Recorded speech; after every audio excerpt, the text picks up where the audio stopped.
Boa tarde, vamos dar continuidade ao nosso assunto e na aula de hoje nós vamos entender como construir o desenvolvimento do nosso texto dissertativo argumentativo. Na aula anterior a gente viu a construção, a gente aprendeu, a gente se debruçou em cima da construção da introdução, né, do texto dissertativo argumentativo e hoje nós damos continuidade nos debruçando sobre a construção do desenvolvimento do texto. Ao final de nossas aulas, nós vamos conseguir construir um texto dissertativo argumentativo sem grandes dificuldades. Então, o desafio do desenvolvimento, né? O desenvolvimento é sem dúvida o desafio no momento de escrever uma redação. Muitos alunos eles ficam em estado de choque mesmo, porque dizem não ter argumentos, dizem não sabe como sustentar a sua tese, e isso acaba fazendo com que eles fiquem paralisados no momento de construir a sua redação. Mas a gente vai ver que existem muitas técnicas, muitas estratégias, muitas formas que vão nos ajudar sim a construir o nosso texto sem maiores problemas, sem maiores dificuldades. Então, o desenvolvimento ele é o coração do texto dissertativo argumentativo. É aqui no desenvolvimento que se expõe a argumentação que vai servir de quê? Vai servir de convencimento. É através dessa argumentação que a gente vai convencer o leitor, né? Por meio de fatos, de dados, de citações e não por meio de repetições ou generalidades. Por isso que desenvolver o texto, desenvolver a nossa tese é provar e não somente encher linguiça. Às vezes a gente vê um texto grande que até atinge lá a quantidade de linhas solicitadas, mas quando a gente vai ler, a argumentação é fraca e escreveu somente para, como a gente fala, o encher linguiça, né? Então, o importante é a gente desenvolver um texto coeso, coerente, bem fundamentado, porque um bom desenvolvimento, ele não ocupa apenas espaço, né? Mas ele constrói a credibilidade do nosso texto. E cada frase que a gente vai colocando ali ela vai ajudando a avançar na nossa argumentação. Por isso que precisa ser coeso, precisa ser coerente, ter continuidade. A nossa argumentação precisa ser construída dessa forma. Então, onde começa a força, a tese orienta tudo. O ponto de vista definido na introdução guia cada parágrafo do desenvolvimento. Cada argumento deve servir à tese sem desviar do tema central. Por isso que na introdução, quando vocês construíram a introdução, a gente viu lá que é preciso que o ponto de vista já ficasse bem delimitado, bem definido. O leitor, quando lesse a introdução, ele já pudesse compreender qual seria o seu ponto de vista, né? E é no desenvolvimento que cada parágrafo ele vai servir para dar sustentação a esse ponto de vista que você colocou lá na sua introdução. Então, a gente não pode se desviar do tema ao longo do desenvolvimento. Ele precisa estar ali servindo a nossa tese, ou seja, ele precisa estar ali defendendo, a argumentação tem que ser bem fundamentada para que a gente consiga convencer o nosso leitor. Define o ponto de vista desde a introdução. Quando a tese é clara, o que é tese? Quando a tese é clara, o leitor olhou para a introdução, leu a introdução, ele já entende qual é o seu ponto de vista. E aí, nos parágrafos, né, a gente vai ter argumentos bem alinhados. Essa é a ideia, que nós tenhamos em nosso texto argumentos bem alinhados para que esses parágrafos eles possam reforçar a ideia central, que foi aquela exposta lá na introdução. É como uma coxa de retalhos, né? Não dá para fazer uma parte e a parte seguinte ser totalmente desconexa.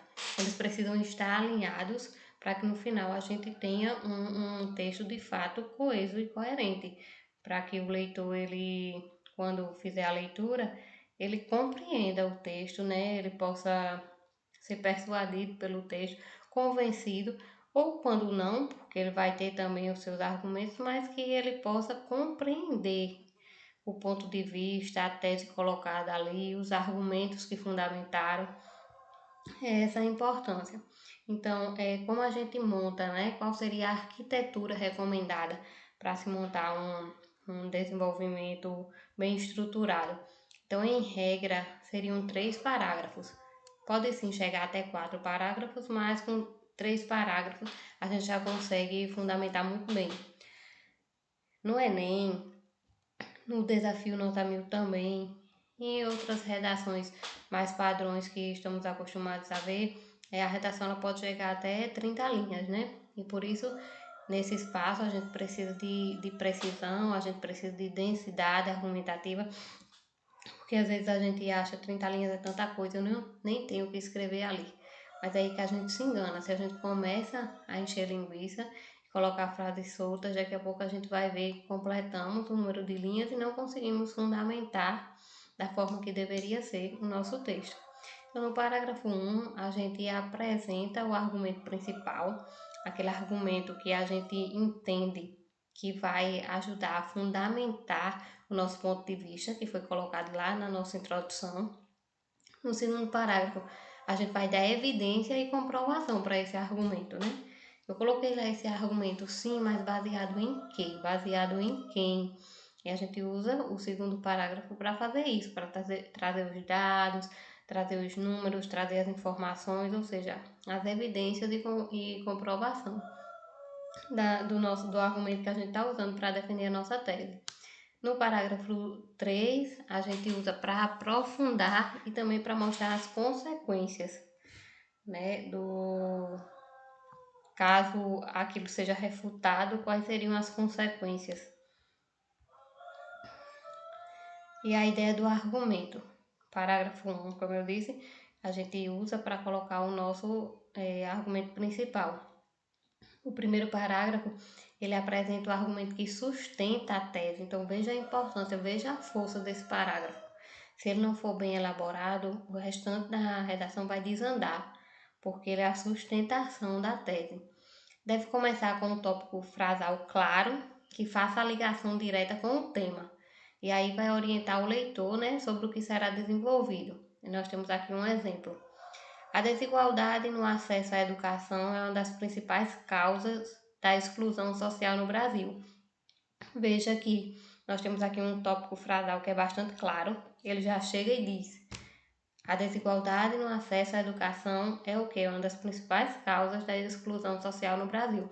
Então, eu já trouxe um argumento claro que fez uma ligação direta com o tema e já orientou o leitor sobre o que eu vou desenvolver a partir de agora. A evidência que dá credibilidade, né? Que é o que a gente vai trazer no segundo parágrafo para dar credibilidade ao que eu disse no primeiro parágrafo, ao meu argumento principal. Então, o segundo parágrafo ele vai recorrer a fatos, a dados estatísticos ou citações de especialistas. A evidência ela deve ser acompanhada de raciocínio lógico que mostre como ela comprova a tese.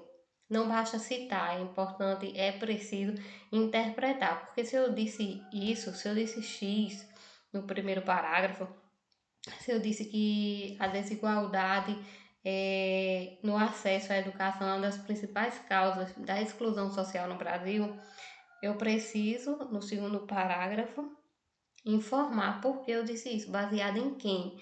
Tem alguma pesquisa que confirmou isso? Algum dado estatístico?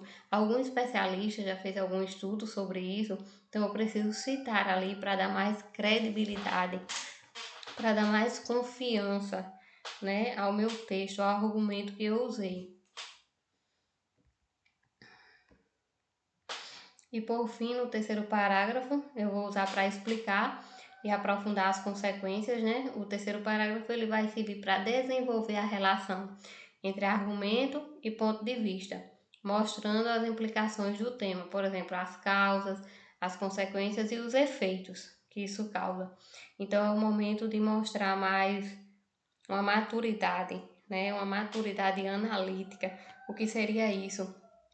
Diante do argumento que eu coloquei, diante da tese que eu defendi, né? Eu vou aqui trazer no terceiro parágrafo uma análise. Quais seriam as causas que originam esse problema? E as consequências, o que isso causa na sociedade, o que isso causa para aquele público em específico, a depender do tema que foi trabalhado, né? E quais as implicações a longo prazo. Se isso continuar dessa forma, daqui a 10, 20, 30 anos, como estará a nossa sociedade? Então, veja, aqui eu já faço uma análise, né? Mostrando quais seriam os problemas oriundos dessa situação, quais os efeitos que isso tem causado para o público afetado. Isso, eu trago isso aqui no terceiro parágrafo, porque veja, ele está ali bem pertinho da conclusão. Então, eu preciso dizer isso aqui para que na conclusão eu venha mostrar a minha proposta de intervenção, mas isso a gente vê depois. É assunto para uma próxima aula.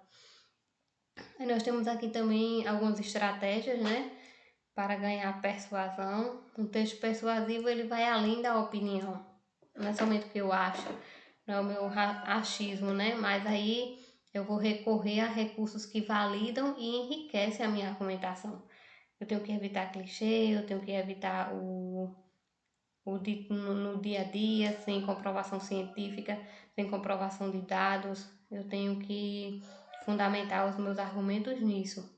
Aí usar, por exemplo, citações de autores, de livros, de filmes, comprovação de dados, de estudos, de pesquisas e até comparações, contrastar, né, situações que já foram vivenciadas em tal período, porque há 50 anos foi dessa forma, há 100 anos foi dessa forma e agora é assim, ou porque é assim agora e no futuro será diferente. Então, tudo isso são dados que enriquecem o nosso texto.